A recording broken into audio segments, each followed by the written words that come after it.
ملک شاہ ایران کا بادشاہ گزرا ہے. میں اپنی بات کو ذرا سمیٹتا ہوں. وہ اپنے پولیس والوں کے ساتھ ایک مرتبہ 3 دن جنگل میں شکار کھیلنے کے لیے چلا. پولیس والوں نے وہاں ایک گائے دیکھی جو چر رہی تھی اور کوئی بندہ ساتھ تھا نہیں.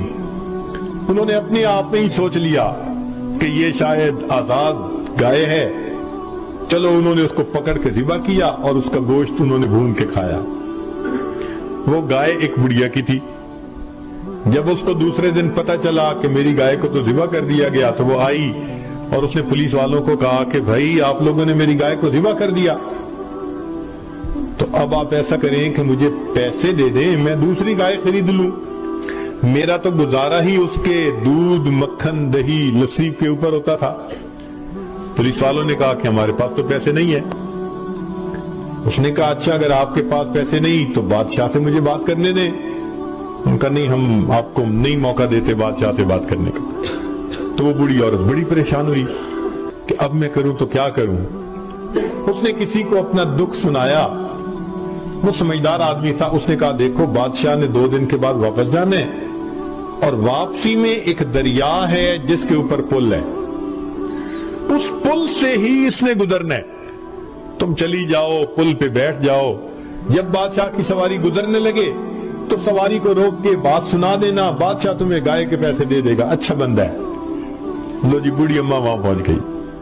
جب تیسرے دن بادشاہ کی سواری وہاں سے گزرنے لگی تو بڑھیا اٹھی اور بادشاہ کے گھوڑے کی لگام اس نے پکڑ لی، کھڑا کر لیا. تو محمد شاہ نے پوچھا، ملک شاہ نے پوچھا کہ اماں میری سواری کیوں روکی ہے؟ تو بڑھیا نے اس وقت اس کو ایک بات کہی کہ ملک شاہ میرا اور تیرا ایک معاملہ ہے. ملک شاہ میرا اور تیرا ایک معاملہ ہے. میں یہ پوچھنا چاہتی ہوں اس پل پہ چکانا چاہتا ہے یا قیامت کے دن پل صراط پہ چکانا چاہتا ہے؟ کہتے ہیں کہ بڑھیا نے جب یہ بات کی نا تو اس کی آنکھوں میں سے آنسو آ گئے. نیچے اترا، بات پوچھی اور اس کو 7 گایوں کی قیمت دی. 7 گایوں کی، اور 7 گایوں کی قیمت دے کے ہاتھ جوڑ کے کہا کہ اماں ادھر ہی معاف کر دینا، میں پل صراط پہ جواب دینے کے قابل نہیں. ہم نے اللہ کے جن بندوں کے دل دکھائے ہیں دنیا میں ان سے معافی مانگ لینا آسان ہے، ورنہ کل قیامت کے دن اگر پل صراط پہ ہمیں کھڑا کر لیا گیا تو ہمارا کیا بنے. اس لیے قرآن مجید میں ہے کہ کچھ لوگ ہوں گے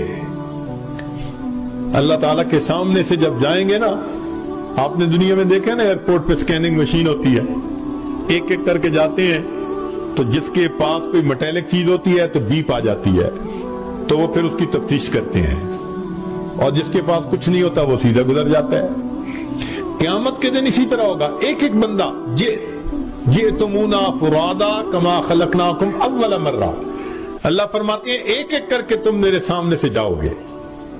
وہ سکین ہو رہے ہوں گے سارے بندے، اور جنہوں نے دوسروں کے دل دکھائے ہوں گے اور دوسروں کے لیے وبال جان بن کے رہے ہوں گے اور اللہ کے حکموں کو توڑا ہوگا